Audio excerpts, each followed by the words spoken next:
Hola chicos, Ciencias Naturales 77. Receptores, es decir, los que reciben. Y dice, todas las células pueden responder a diversos estímulos. Es decir, cualquier célula puede ser un receptor. Pero hay algunas que a lo largo de la evolución se han especializado en la sensibilidad particular a un estímulo determinado. Son los receptores. Es decir, receptor es una condición natural de la vida. Todas las células pueden ser receptoras, responden a estímulos. Todas. Pero por receptores vamos a coger solamente, o sea, más específico, aquellas que ya no es que tengan esa condición general, no, es que se han especializado. Ejemplo, todas las personas somos capaces de hacer una pared. Vas poniendo las briquetas, los ladrillos, eso, encima con un poquito de cuidadito y me haya hecho la pared. Pero reconocerás conmigo en que hay personas especialistas que hacen las paredes, a las que llamamos albañiles, constructores, etcétera, etcétera. Y que lo harán lógicamente mejor que aquel que no tenía unos conocimientos tan exhaustivos sobre la materia. Estas van a ser las células receptoras o receptores. Dice, hay algunas que a lo largo de su evolución se han especializado en la sensibilidad particular a un estímulo determinado. En paredes. No, yo en paredes no, yo soy en escaleras. Ajá. O sea, que están especializados. Uno en paredes, ojo, no, es que yo en paredes, no, paredes de ladrillo de esa ladrillo gordo, grande, de bloque, no. Yo soy especialista en ladrillo de tipo tocho de 6 agujeros o en mahones, pero, oiga, y en la obra vista, ese que aparece el ladrillito bien puesto, el otro, con unas entre ellos siempre la misma distancia y un poquito socavada, o no, eso ya implica otra especialidad, ¿eh? Eso ya obra vista, ya, claro, cuesta más, cobrarán más dinero. O sea, cada células aquí van a tener su especialidad. Pueden captar cambios del mundo exterior, es decir, los receptores, que hemos dicho que son células especializadas en un estímulo concreto. Bueno, pues lo pueden recoger del exterior, en cuyo caso los llamaremos exteroceptores. Exterior, externo, ceptores. O del interior, en cuyo caso los llamarán interoceptores. Son palabras como que tuvieran dos apoyos tónicos. Exteroceptores, interoceptores. Gramaticalmente no existen. O sea, esto serían palabras llanas y la fuerza sería tores en las dos. Pero bueno.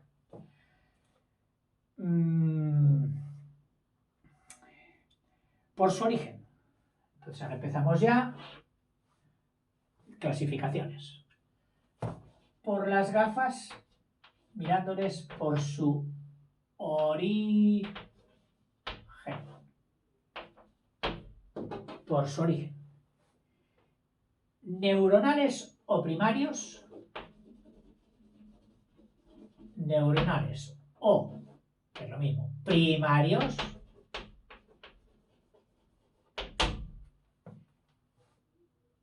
Que son neuronas más o menos modificadas y son las más primitivas evolutivamente. Es decir, las que cuando no éramos ni hombres en otro filo anterior de la evolución, ya teníamos algunos esteroceptores, algunos receptores esteroceptores, que recogían las sensaciones del exterior. Neuronas más o menos modificadas. Neuronas sin mucha modificación. O sea, que obedecen al patrón común de neurona casi. Si tienen una pequeña forma diferente, que es por lo que son receptores, especializadas en un estímulo. Pero vamos, no muy diferenciadas de las normales. Esas son las neuronales o primarias, las más antiguas, las primarias. O bien, receptores secundarios.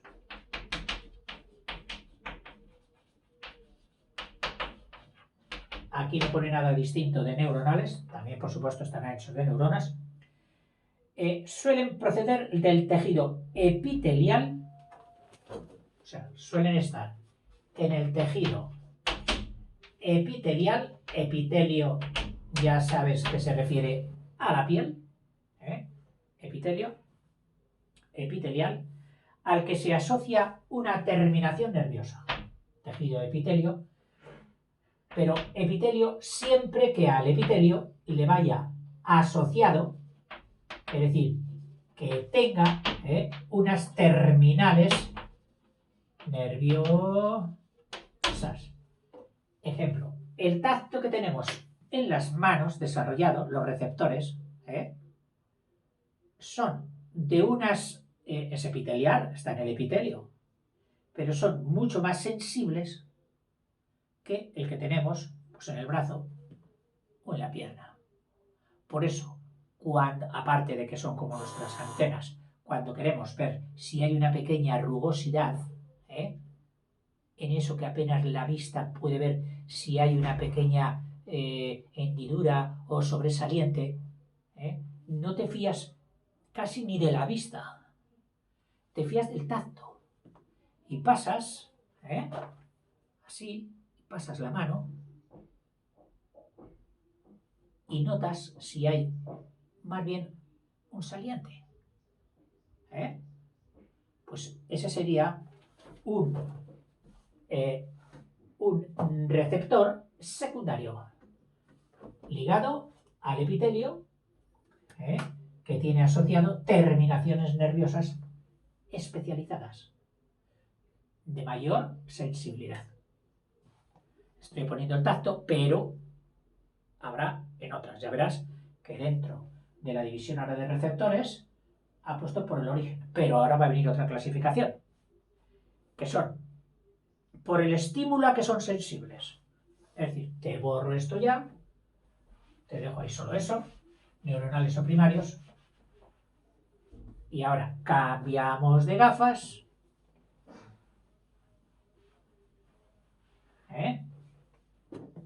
nos ponemos las gafas de estímulo diferente, estímulo diferenciado, y pueden ser quimioceptores. La misma palabra dice que esto será cuando el estímulo sea de tipo químico. Así que lo vamos a ver. Que son estímulos químicos. Mecanoceptores. Mecano, movimiento, piezas, etc. Mecanoceptores. 3. Termo. Calor y frío. Termoceptores. Y cuarto, foto. Luz. Fotoceptores. Alguno habrá dicho, pues yo la mayor parte del día soy fotoceptor. ¿Cómo así? Porque me paso viendo fotos en mi móvil. Sí, eres un fotoceptor. Bien, ¿qué serían los estímulos lumínicos? lumen, luz. Vamos a ver en los siguientes apartados las distintas modalidades que presentan los receptores según los diversos grupos de animales. Es decir, vamos a ir mirando cada uno de estos, los quimioreceptores. Y dentro de los quimioreceptores, pues vamos a ver un repasillo por los animales, cuáles son los más comunes en todos los animales o solo en algunos.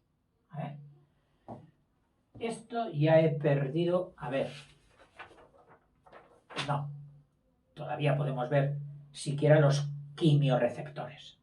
Así que abrimos, cogemos esto, quimioreceptores, lo ampliamos y lo dedicamos la pizarra entera a quimioreceptores.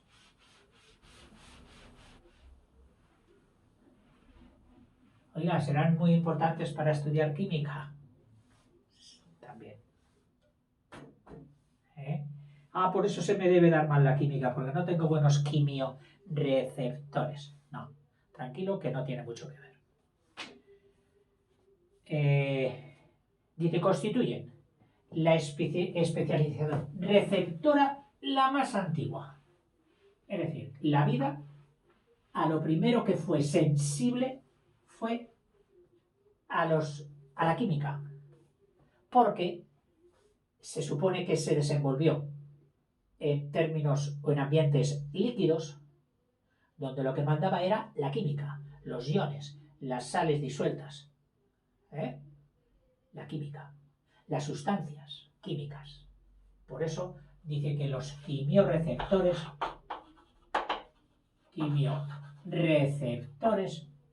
fueron los más antiguos.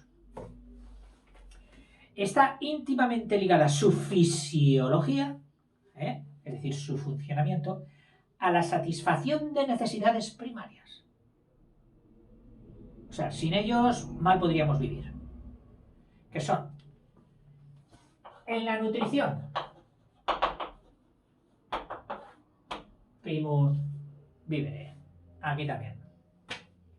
En la nutrición, ejemplo, aviso olfatorio. Mamá, ¿tengo que comer eso?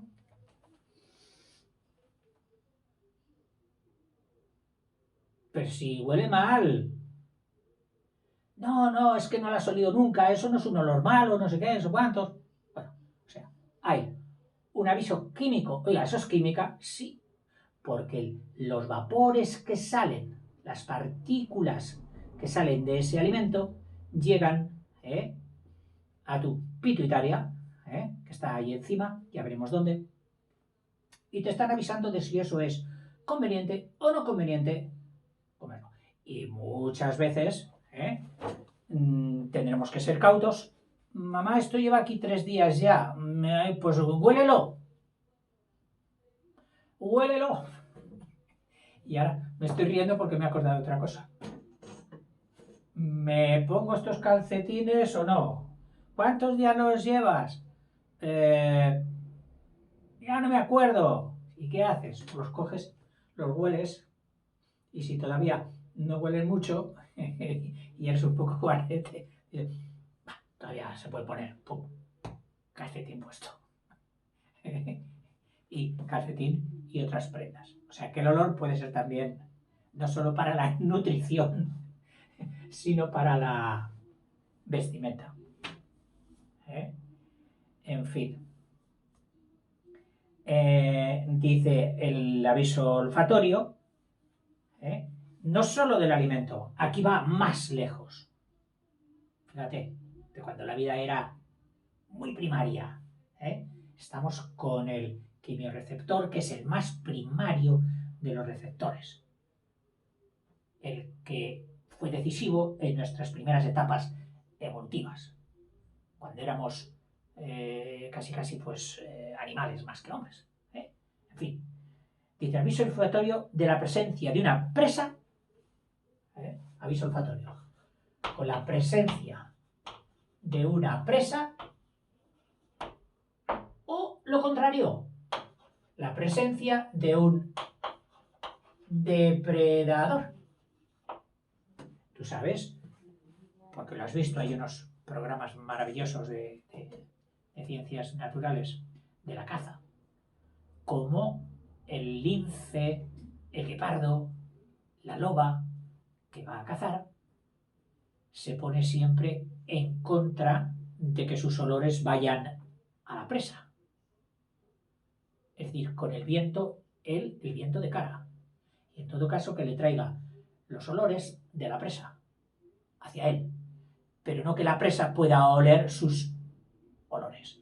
Mal cazador. Y todo esto lo tienen en cuenta. El olfato puede ser increíble. Verás qué ejemplos nos pone aquí. Otro, o sea, tanto para la presa como para el depredador. Y otro, la reproducción o búsqueda de pareja. La reproducción o búsqueda... No, perdón, eso está aquí. Para la reproducción o búsqueda de pareja. Profe, ¿eso en el hombre qué? Ah, tú sabrás. Tú sabrás. Si que te caiga simpática una persona, un chico, una chica, depende solamente de tu olfato. A lo mejor algo hay de eso. Lo que pasa es que no siempre somos conscientes, porque nuestro cuerpo es mucho más fino que nuestra consciencia, a veces. Es lo que se llama la inconsciencia.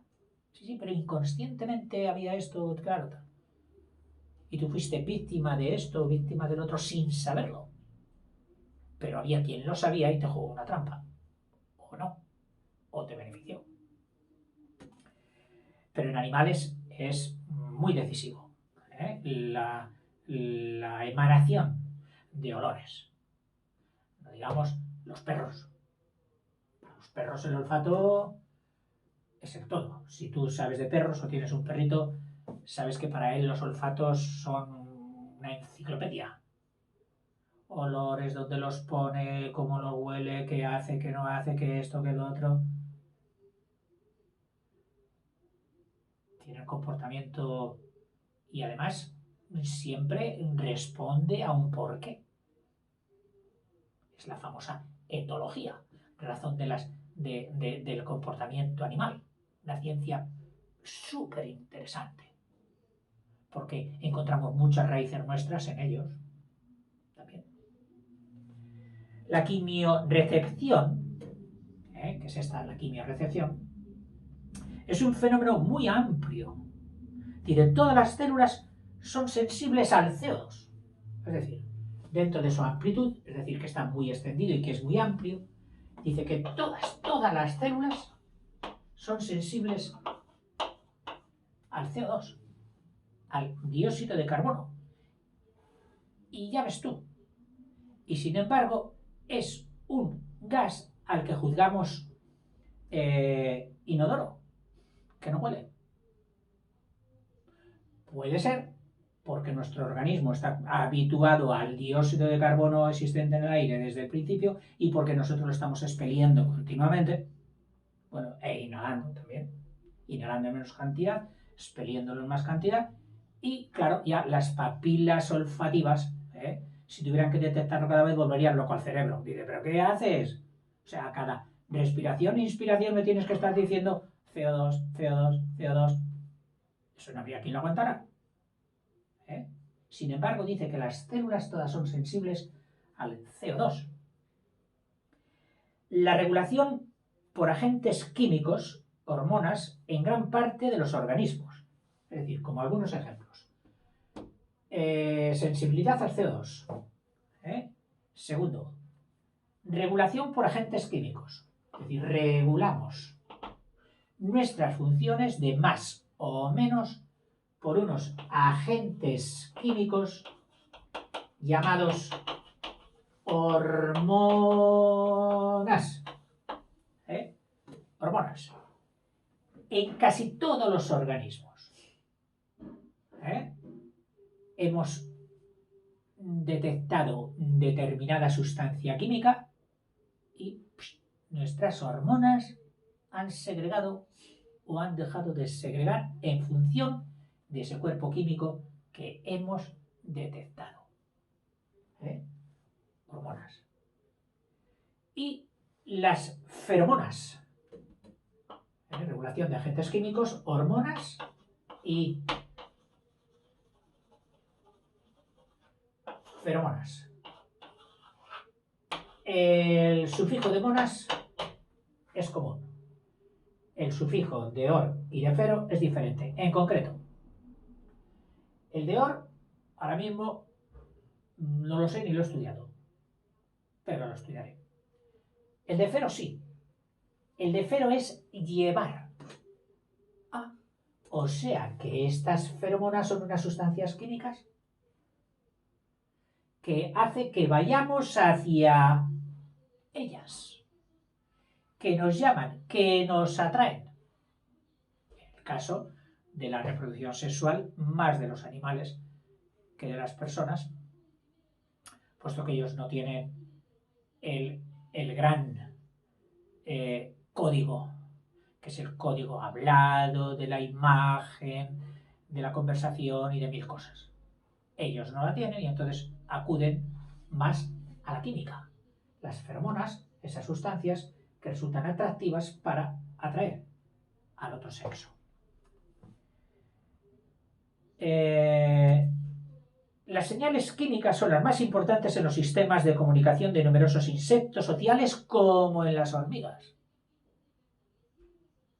Fíjate, las hormigas, que a veces hemos dicho, oh, pues no, es que ellas con sus dos antenitas van haciendo así, y si hacen más así, pues resulta que el alimento está por aquí, está por allá, está por aquí, está por allá.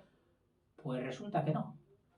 Que el más importante sistema de comunicación de las hormigas es mediante quimiorreceptores, es decir, que ellas tienen glándulas que expelen una clase de cuerpos químicos que son recogidas por sus compañeras, por los quimiorreceptores de sus compañeras, y son interpretadas, pero todo a base de química. No a base de señales luminosas, ni banderitas, ni aspavientos. Por química. Las hormigas, quimiorreceptores. En dice, podemos distinguir los receptores muy sensibles a sustancias químicas distantes, como el olfato, y los receptores sensibles a sustancias químicas por contacto. Es decir, dentro de los quimiorreceptores habría dos grandes grupos, unos por contacto, que sería el ejemplo, el gusto, y otros por a distancia, por contacto, y otros a distancia, que hemos dicho que era el olfato. O sea, sustancias químicas que son catadas, recepcionadas, o por contacto, como es el caso del gusto, o a distancia, como es el caso del olfato. Y ahora vienen algunos ejemplos, curiosidades, particularidades. En invertebrados acuáticos, no hay diferencia entre los receptores del gusto y del olfato. A ver, lógico. No hay diferencia entre el gusto y el olfato. Lo tienen unificado en uno solo. Son quimiorreceptores. Yo me pregunto si cuando hacía pesca submarina y había visto el pez sin que él me viera, me escondía detrás de una roca y yo decía, ahí seguirá, estará siguiendo comiendo a lo suyo, allá voy yo. Volví a asomar, ya se había ido. Y yo me pregunto muchas veces, ¿qué tipo de estímulo ha recibido ese pez para saber que estaba yo ahí detrás? Sin que me hubiera visto, porque yo me di cuenta de que él no me veía. Y sin embargo, ya se había escapado. Sería Pues algún tipo de esto, quimiorreceptores. Que del traje o de la exudación normal de un cuerpo humano, más si no tarde echar 3 días, el pez recibiera algún quimiorreceptor en el agua que afectase a su sistema receptor y dijera, ¡uy, mala cosa! Fuera. Podría ser. Se me han escapado así a montones. Todo el que ha hecho pesca submarina sabe que casi todo se te escapa. Cuando coges uno es la excepción. Sigo. Los invertebrados acuáticos, dice, los tienen estos receptores diseminados por todo el cuerpo. Por todo el cuerpo. Todo el cuerpo actúa como una lengua. Todo el cuerpo actúa como una nariz. Todo el cuerpo. En los insectos, la quimiorrecepción está muy desarrollada. La quimiorrecepción, en los insectos. Ojito. Los receptores del olfato se concentran en las antenas. Ándale. O sea que en los insectos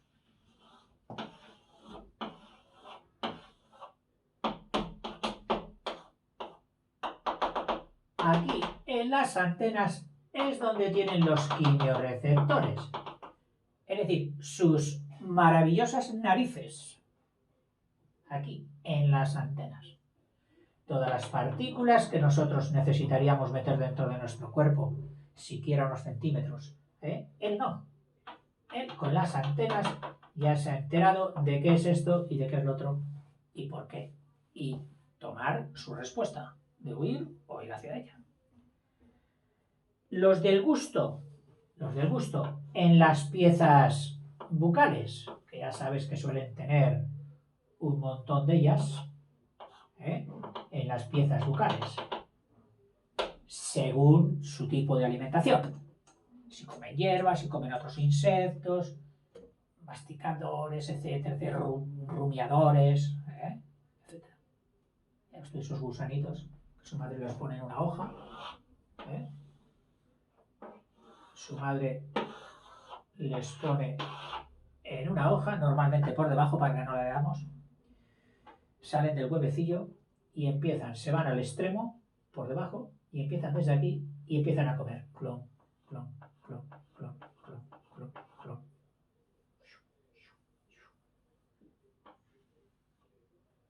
Y ves la hoja mordida y dices tú, pero bueno, a ver, ¿quién ha sido? ¡Ah! Las crisálidas, con su... Bueno, las crisálidas no, las crisálidas. Con sus aparatos devoradores. Un ejemplo. Bueno, el gusto. Interesante. No solo lo tienen en las piezas bucales, sino en las patitas. Aquí. Vaya. O sea que cuando se posa una mosca, por ejemplo, en una mesa, sin llevar la boca, ya sabe que por las patas que esta sustancia es buena para él. Entonces, si es un chupador, ya sabes cómo lo hacen muchos, sacan una trompetilla que tienen, la ponen aquí sobre el alimento, segregan una sustancia que disuelve esta por si no estaba suficientemente líquida y la van aspirando. Y ahí tienes a la mosca chupando el alimento que tú has dejado en la mesa.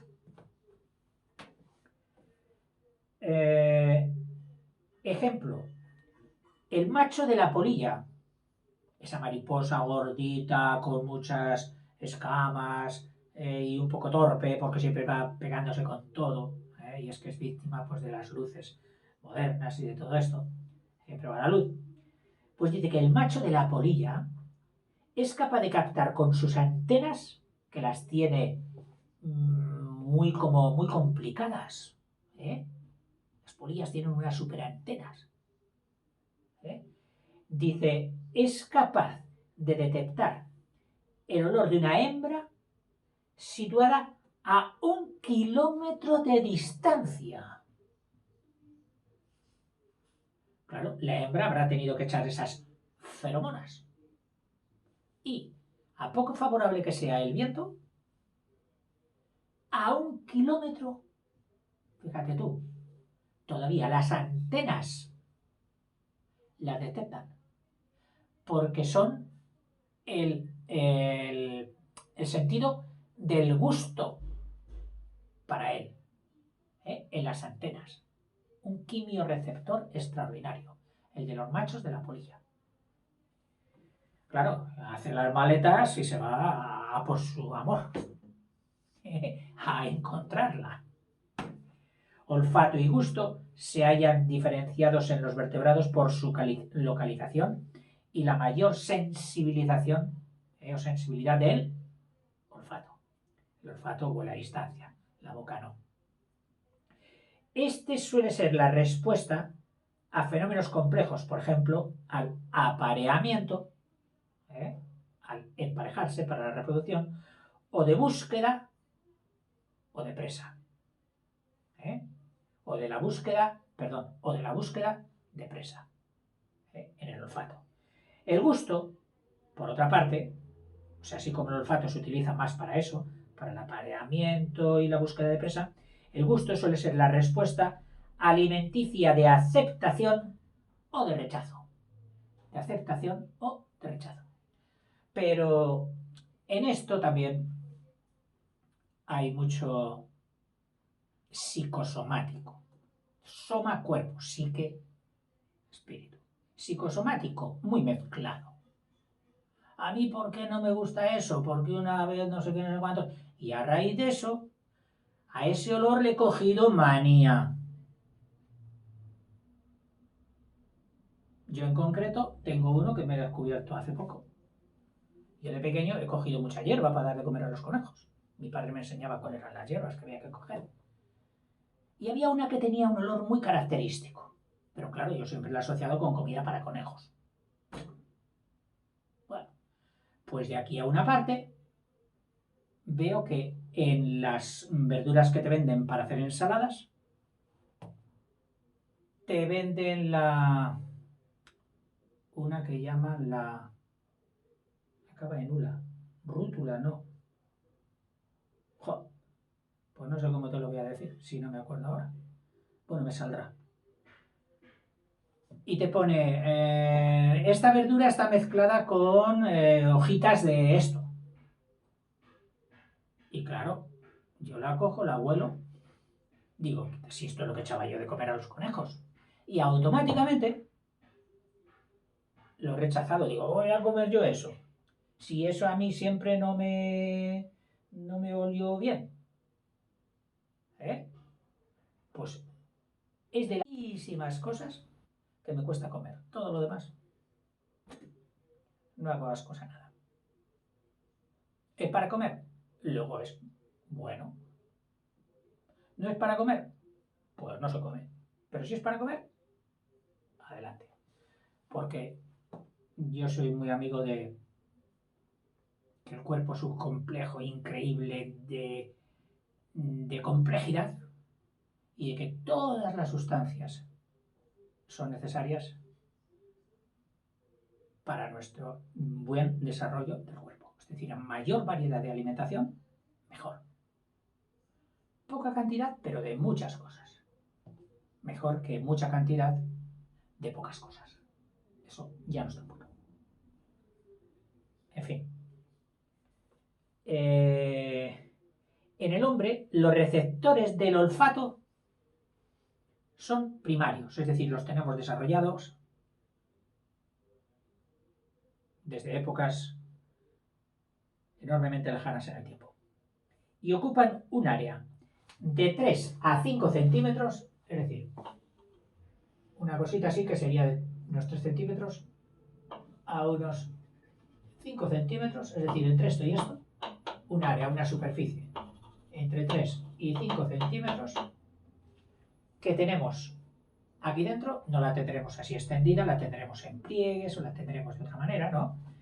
dice que está por encima del hueso etmoides, que está por encima del hueso etmoides y ocupan, en la mucosa de los cornetes superiores. Resulta que cuando entramos por nuestras hermosas narices, aquí dentro hay unas carnosidades, una cosita así, que llaman los cornetes. Y creo que son pues 1, 2 y 3. Entonces dice, por encima del tercer cornete está el hueso etmoides, que suele ser ese que, por desgracia, algunas veces hemos tenido problemas con él, con los golpes, porque todo esto ya suele ser cartílago, mientras que aquí ya hay hueso, el hueso etmoides. Pues por encima del hueso etmoides están estas superficies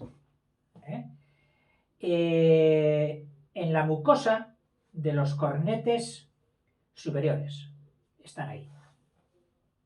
No, entonces dice que es del cornete de los de arriba, porque me parece que van por pares. De los cornetes superiores están estas mucosas. Mucosas son pieles húmedas con mocos. Bueno, para decirlo de otra manera, vamos a decirlo a lo técnico. Mucus.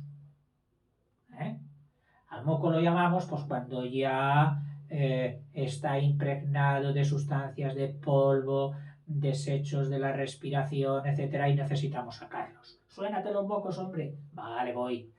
Pero si no, siempre ha de estar húmedo y entonces lo llamamos a esa humidificación viscosilla encima de la piel, la llamamos mucus. Pues ahí están las papilas olfativas, que son de 10 a 20 millones de neuronas.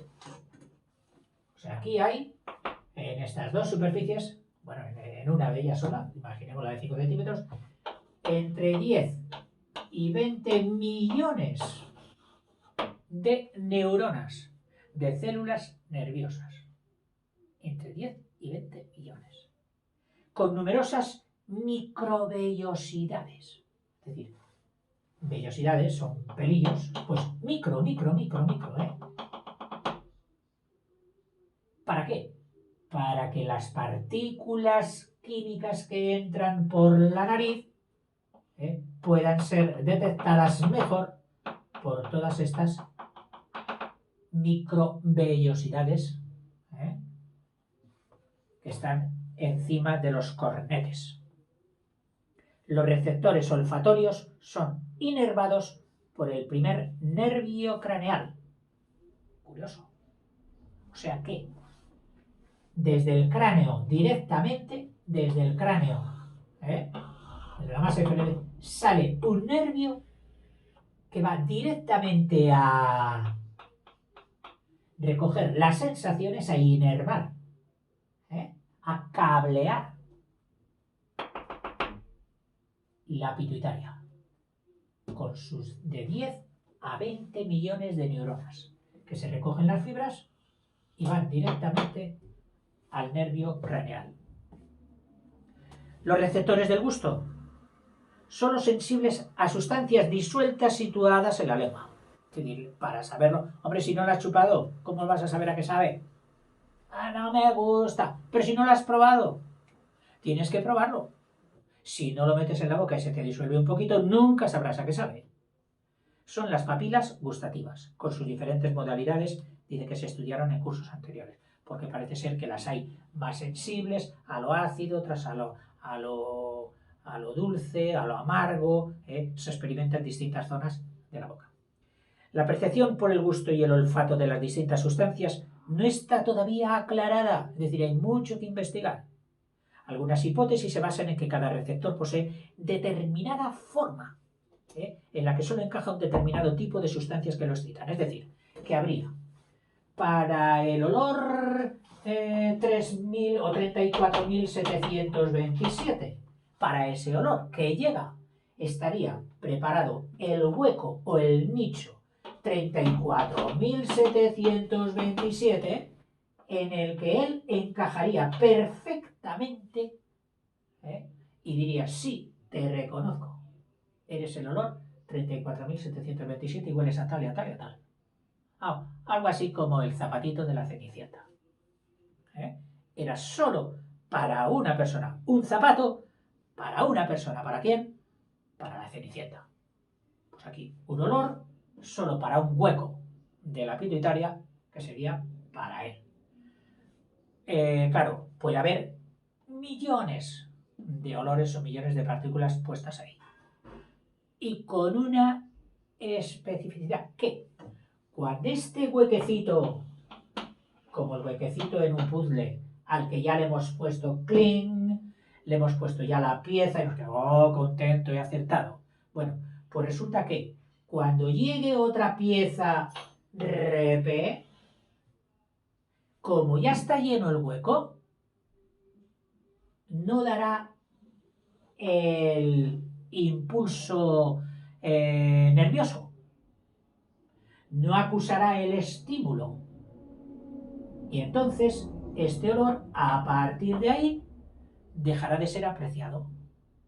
Claro, no estoy hablando de uno, estoy hablando de unos cientos, incluso unos miles, pero que se han ya saturado. Entras en casa, hay alguien que, bueno, tu mamá ese día está haciendo coliflor, bróquil o una verdura de estas que huelen, ¿no? Y tú entras en casa, ¡jo, mamá, cómo huele a bróquil o cómo huele a esto! Lo has olido al principio, pero cuando llevas 5 minutos en casa, ya no lo hueles ni te das cuenta. A no ser que sea muy intenso. ¿Por qué? Porque ya se te ha saturado. Los fumadores, pues tienen tan saturadas sus huecos con las partículas del tabaco que ya ellos no lo huelen. Lo hueles tú.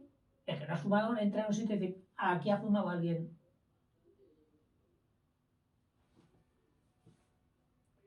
Y acabo con esto ya. Este sería el modelo similar al de llave-cerradura. Una cerradura para una sola llave. Una llave para una sola cerradura. 1 a 1. Es la especificidad que se llama enzima-sustrato. Enzima, que sería la sustancia, y sustrato, la receptora que ha de recibir y encajar con esa sustancia. Aparte de estos quimioreceptores, los organismos poseen también quimioreceptores internos sensibles al aumento de CO2 en la sangre. Es decir, cuando tenemos la sangre exageradamente cargada de CO2, tenemos unos sensores internos que nos dicen toma estas precauciones. Descansa, respira mejor, oxigénate más, etc. ¿De acuerdo? Venga, hasta luego.